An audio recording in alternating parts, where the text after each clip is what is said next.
2023 के अंदर सबसे ज़्यादा सुर्खियों में रह सकती है बजट के अलावा, मौसम के अलावा और क्वार्टरली नंबर्स के अलावा, वो है नौकरी।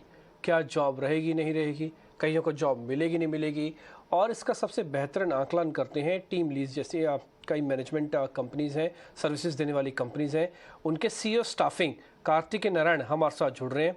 उनसे ज़रा करते हैं बातचीत, क्योंकि उनके पास एक रिपोर्ट भी है। रिपोर्ट ये कहती है कि तीसरी तिमाही यानी कि जब जनवरी आ जाएगी, वहाँ से 65% कंपनियाँ ये कह रही हैं कि हम लोगों को नौकरियों पे रखेंगे। कार्तिक जी, बहुत बहुत शुक्रिया पहले तो आज समय देने के लिए इटीना स्वदेश को।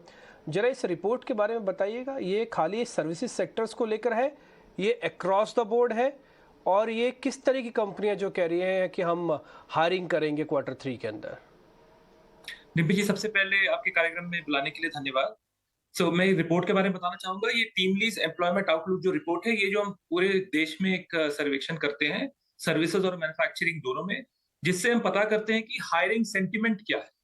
मतलब नियुक्ति करने की क्या संकेत दे रहे हैं कंपनियाँ, और ये दोनों सर्विसेज और मैन्युफैक्चरिंग दोनों सेक्टर में हम करते हैं। सर्वे में जो सर्विसेज है उसमें 573 कंपनियों का, और मैन्युफैक्चरिंग में 301 कंपनियों का सर्वे करते हैं। इसमें एडिशनली हम क्या करते हैं कि जो ज्योग्राफिकल एरिया है, मेट्रो, टियर 1, टियर 2, और फिर रूरल ग्रामीण क्षेत्रों के लिए, फिर हायरार्किकल लेवल में एंट्री, जूनियर, मिड लेवल और सीनियर लेवल, और फिर फंक्शनल एरिया में भी करते हैं, जैसे सेल्स एंड मार्केटिंग, आईटी, और किस स्पेसिफिक फंक्शन में हायर करने का संकेत हमें मिल रहा है।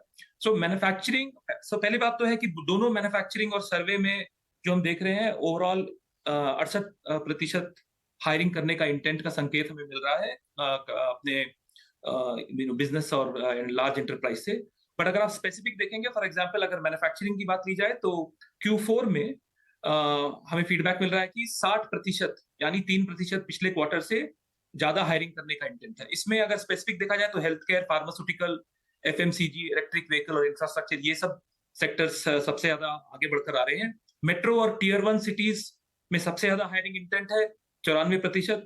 उसमें भी अगर देखा जाए तो मुंबई, बैंगलोर, चेन्नई, ये सब शहरों में सबसे ज्यादा हायरिंग इंटेंट आ रहे हैं। अगर रोल के एस्पेक्ट से देखा जाए तो सेल्स 98%, मार्केटिंग 86%, ये रोल्स आ रहे हैं मैन्युफैक्चरिंग में। सर्विसेज में अगर आप देखा जाए तो e commerce, allied, telecom, educational services, ये सबसे ज्यादा टॉप सेक्टर्स आ रहे हैं जहां पे हायरिंग हो रही है।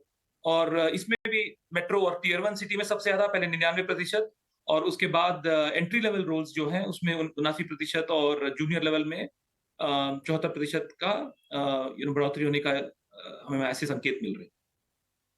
कार्तिक का प्रियंका यार, ये आपने बताया अच्छा, बहुत ही कैटेगरी स्पेसिफिक होकर बताया हमें, और ये ब्रेकडाउन हमसे शेयर किया। लेकिन एक चीज जो अभी सामने निकल के भी आ रही है कि 2023 में शायद जॉब ऑफर्स ज्यादा होंगी, हायरिंग ट्रेंड्स बहुत स्ट्रांग दिख रहा है।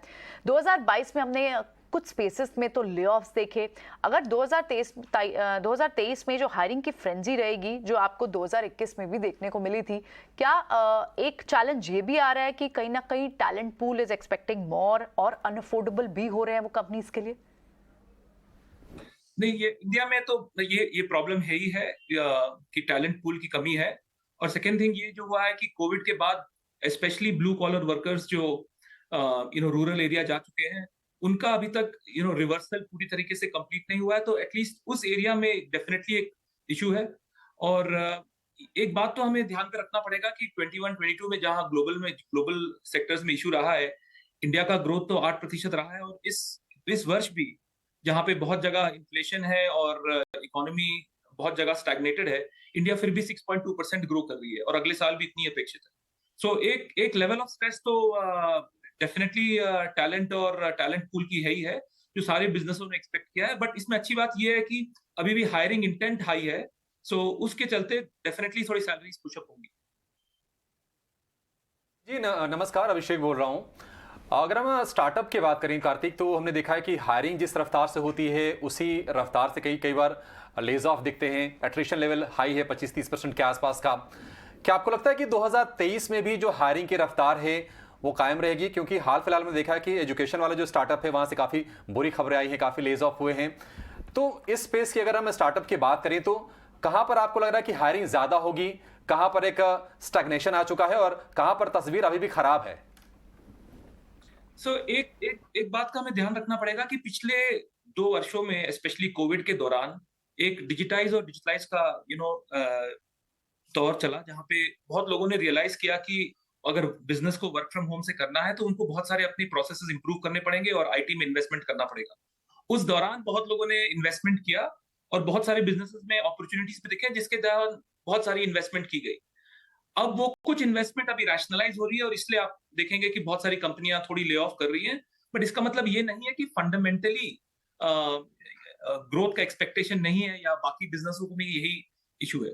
अगर आप इंडस्ट्री सेक्टर के हिसाब से देखेंगे तो मेरे हिसाब से, जहां से मैंने आपको बताया, फॉर एग्जांपल ईवी जो है, ईवी सेक्टर है मैन्युफैक्चरिंग में, और फार्मास्यूटिकल है, उनमें हम अब भी एक्सपेक्ट कर रहे हैं कि वो ग्रोथ होगी।